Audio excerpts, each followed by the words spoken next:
Mai 2019. Lena Situation est une youtubeuse qui monte. Avec ses 600 000 abonnés, sa bonne humeur et son naturel, elle est prête à mettre tout YouTube à ses pieds en l'espace de quelques mois. En parallèle, ou plutôt en opposition, Jennifer est une marque connotée très négativement depuis de nombreuses années. Elle est vue comme cheap, vulgaire ou encore comme une marque de gamin ou de cagole. Parce que oui, je sais pas pour vous, mais moi quand j'étais au lycée, Jennifer ça ressemblait plutôt à ça, pas à ça.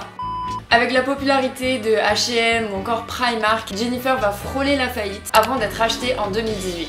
Un plan de communication est alors lancé en mai 2019 pour essayer de se débarrasser de tous ces préjugés et c'est comme ça que la campagne Zéro Étiquette voit le jour. C'est là que les destins de Lena et de Jennifer vont se croiser pour se faire grandir mutuellement parce que Lena va devenir l'une des meilleures armes de Jennifer pour essayer de redevenir désirable aux yeux du public. Depuis 2018, année à laquelle Lena a signé un contrat en CDI chez Jennifer, les collabs n'ont cessé de s'enchaîner chaque année. Alors peut-on dire que Lena est la sauveuse de Jennifer? C'est ce qu'on va voir aujourd'hui.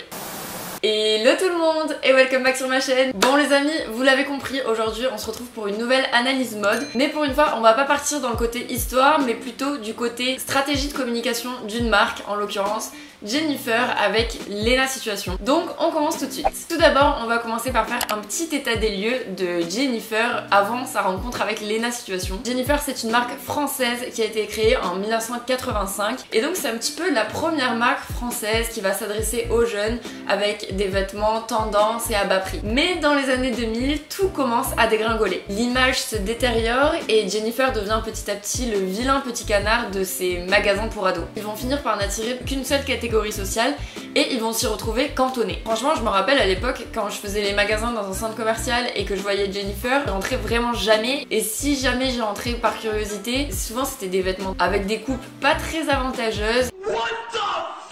Donc je sais pas ce qui a pu justifier un tel endormissement au niveau des collections. Peut-être un manque de moyens par rapport à la concurrence ou une équipe de développement pas hyper top. Mais en tout cas, entre 2016 et 2018, le chiffre d'affaires de Jennifer n'arrête pas de baisser. Le nombre d'abonnés sur Instagram stagne depuis des mois et aucune publicité n'a été faite depuis des années. Bref, la marque dort.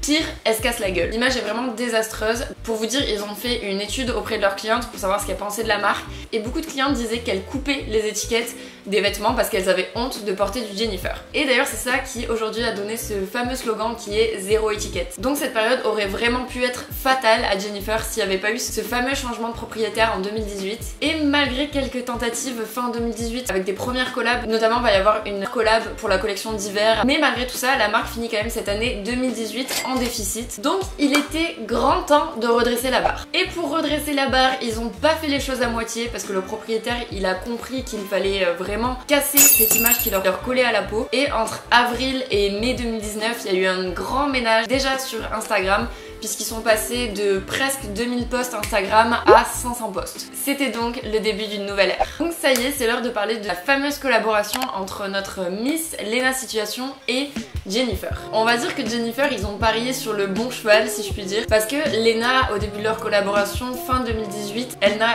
que 330 000 abonnés et en l'espace de 6 mois, elle a doublé son nombre d'abonnés. Tout commence par une collab un petit peu classique en décembre 2018, la collab pour la collection de Noël, mais du coup c'est là que Lena, elle se lie d'amitié vraiment avec l'équipe Jennifer. Dans une conversation, Lena va glisser que ce serait une bonne idée qu'ils fassent une collection capsule avec une influenceuse sans forcément parler d'elle, juste elle glisse l'idée. Et au final, vous l'avez compris, ils se sont tellement bien entendus que Jennifer a proposé directement à Lena et elle a accepté. Elle accepte même un CDI chez Jennifer, ce qui va promettre une très longue collaboration entre eux. Donc pendant 8 mois, ils vont bosser sur la création d'une collection capsule et Lena veut vraiment prendre part complètement au processus de création. Ouais, bretelle droite, mais du coup, au lieu de la fermeture, on met un nœud. Contrairement à ce qui pouvait se faire déjà chez d'autres marques, par exemple Naked, où les influenceurs vont simplement sélectionner quelques pièces pour faire une collection, mais en soi ils sont pas là à choisir les coupes, à choisir les tissus, les motifs, etc. Et donc le fait de faire part au processus de création, ça va permettre de créer une collection complètement à l'image de Lena, avec plein de petits clins d'œil à son univers. Par exemple, il va y avoir une jupe à la couleur de Coca-Cola qui est sa boisson préférée, il va y avoir des plus égale plus partout, des pièces qui portent le nom de ses proches. La pièce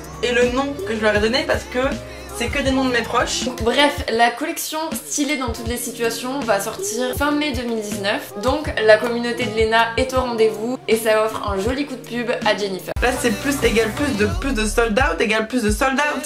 Ils vont continuer sur cette lancée innovatrice puisque en août 2019, Lena et Jennifer vont lancer les t-shirts d'août. Donc je pense que vous êtes au courant que Lena, tous les ans au mois d'août, elle sort une vidéo par jour pendant 31 jours. Et en 2019, c'est là que son concept va rassembler de plus en plus de monde. C'est la saison où elle va inviter plein de potes tout le temps chez sa mère. Les vlogs vont devenir de plus en plus fun. C'est aussi la saison où elle va beaucoup se confier, qu'il va se passer cette fameuse rupture avec son ex. Et les t-shirts d'août, c'est quelque chose qui va montrer que c'est une influenceuse vraiment innovante, avec plein de nouvelles idées, et ça va évidemment beaucoup servir à Jennifer. Du coup, du 1er au 15 août, il y aura tous les jours un nouveau t-shirt à découvrir. Pareil avec plein de références par rapport à la youtubeuse, donc que ce soit des slogans de girl boss, son mantra égale plus, même des refs à des anecdotes qu'elle a dit dans des vidéos, par exemple le t-shirt assise et nue qui faisait référence à une vidéo où elle racontait ses pires hontes avec Bilal Hassani. Donc bref, vous l'avez compris, encore une fois c'est un gros succès. C'est un peu un moyen pour sa communauté d'adhérer aux idées de Lena, de s'identifier à elle, et qu'on se le dise, les t-shirts sont plutôt cool et pas très chers. D'ailleurs moi aussi j'avais été victime du marketing, et en plus dans ce truc innovant qui était les t-shirts d'août, il y a eu plein de surprises de ouf. Par exemple il y a eu un t-shirt gratuit un jour, donc t'avais juste à te pointer au magasin, demander ton t-shirt et tu repartais avec. Ensuite il y avait aussi le concept de la pochette surprise, genre t'achetais une pochette surprise, tu savais pas la tête du t-shirt et tu rentrais chez toi et tu découvrais le t-shirt. Et enfin il y a eu un dernier truc assez marrant, c'était un t-shirt où tu pouvais trouver un ticket d'or, donc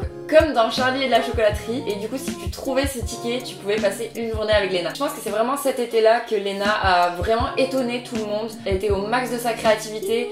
D'ailleurs c'était le premier été qu'elle faisait un générique pour les vlogs d'août.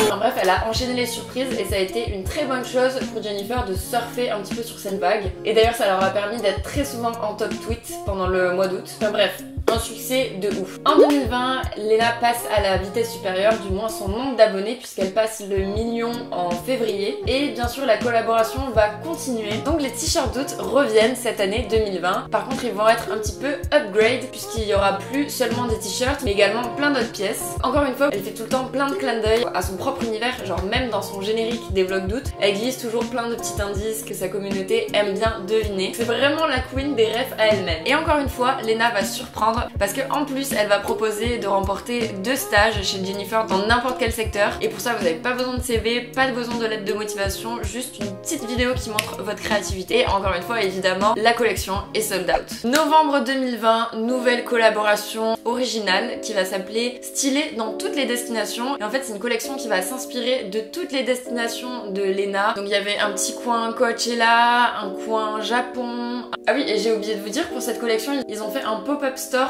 à Paris qui surfait un petit peu sur la tendance des concept stores, pop-up stores, tout ça. Et bien sûr plein de petites références que tu peux comprendre que si tu la suis. Puis un moment par exemple des pansements en référence à quand elle avait gagné le ePeople Choice Awards, je crois que ça s'appelle. Donc en fait à travers ces collections, Lena c'est quelqu'un qui s'impose comme un véritable personnage de la pop culture, dont la vie est une véritable aventure et qui renforce un petit peu le côté série de ses vlogs d'août. Si vous regardez ses commentaires, il y a toujours plein de personnes qui disent Lena tu devrais vraiment bosser chez Netflix, faire une série et tout. Toutes ces petites références, ça va vraiment renforcer ce côté là. Et une autre innovation pour Lena dans cette collection, c'est que la collection va du 30 au 44, chose qui se faisait pas chez Jennifer avant. Et enfin la dernière collaboration notable entre Jennifer et Lena, c'est les fameux seed bags. C'est un petit sac à main décliné en plein de couleurs différentes. Attendez, je l'ai d'ailleurs, j'en ai acheté un, je vais vous montrer. Ben voilà, parfait. C'est ce sac avec le plus sur le devant, et sur la sangle on a le plus égale plus. Et c'est une collab un peu différente parce que bah déjà c'est que des accessoires, et en plus c'est une collection avec les codes du luxe, genre des lignes très épurées. Il y avait un modèle pied de poule qui rappelait un petit peu Chanel, et encore une fois on peut voir ça comme un clin d'œil au parcours de Lena, puisque depuis 1 an ou 2 elle enchaîne les collaborations avec des grandes maisons de luxe comme Dior, ou encore plus récemment elle bosse avec Vogue pour faire des vidéos pour leur chaîne YouTube. Vous l'aurez compris, les nombreuses collaborations entre Lena et Jennifer ont été un franc succès. Donc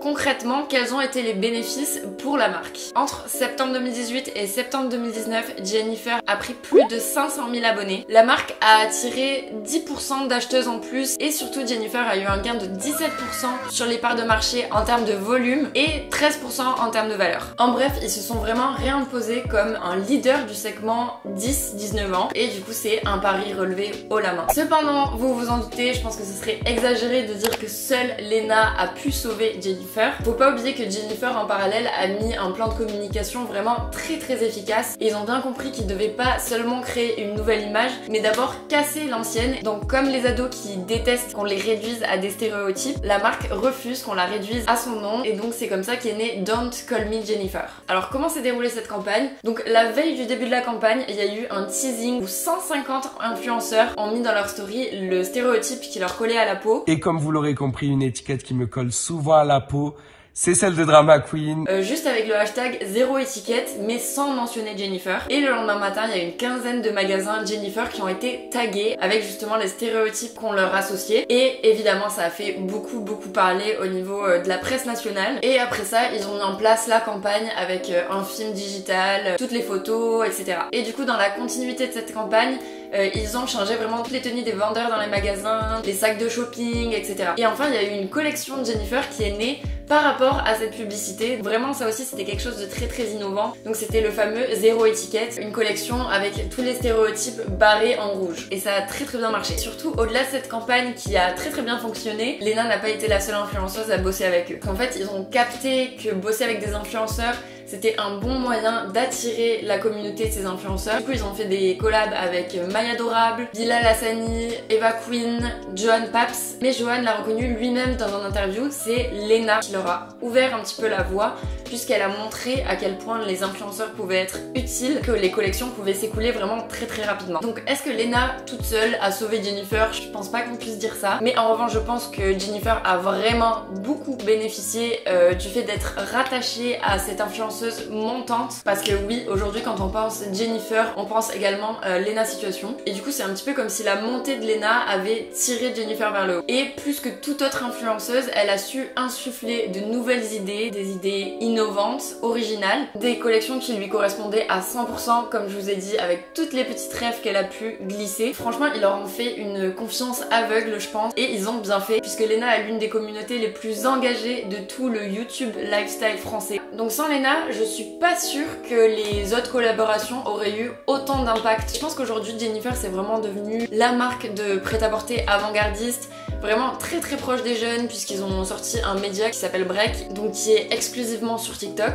et du coup ils se sont vraiment réimposés en France comparé à d'autres marques de prêt-à-porter qui font pas forcément toutes ces collaborations avec des influenceurs dont le public peut se sentir très proche. Qu'on aime ou qu'on n'aime pas, Lena et Jennifer ont vraiment réussi un gros pari, celui d'une collaboration sur le long terme qui est venu bouleverser l'image de marque. Et je pense d'ailleurs que cette image a également été bénéfique pour Lena, parce qu'à l'époque elle faisait encore plein de vidéos stylées mais fauchées, et donc collaborer avec Jennifer c'était montrer qu'elle était proche des étudiants, qu'on pouvait être stylé sans dépenser trop d'argent. Et voilà, d'ailleurs c'est même dans son générique I've got no money, donc je pense que ça se rattachait tout à fait à l'image qu'elle voulait renvoyer à l'époque, même si aujourd'hui elle fait des collaborations beaucoup plus luxueuses on va dire. Et surtout ça a été un véritable terrain de jeu pour elle, où elle a pu montrer au maximum sa créativité, chose que d'autres influenceurs n'ont pas forcément l'opportunité de faire. Du coup ouais, je pense qu'elle a eu beaucoup de chance que Jennifer la suive un petit peu dans tous ses délires on va dire. Et évidemment collaboration très bénéfique pour l'image de Jennifer, parce qu'aujourd'hui je pense qu'il bénéficie justement du fait que Lena est une image un petit peu plus luxueuse, et donc dans la tête des gens elle travaille avec Dior mais aussi avec Jennifer. On est très loin de l'image un petit peu cheap que tout le monde avait de Jennifer il y a quelques années, et je pense que leur image est totalement redorée à ce jour. Bon, du coup les gars, n'hésitez pas à me dire votre avis sur cette collaboration. Si vous avez aimé la vidéo, n'hésitez pas à laisser un petit pouce bleu pour m'encourager, et en attendant je vous dis à très bientôt, bisous.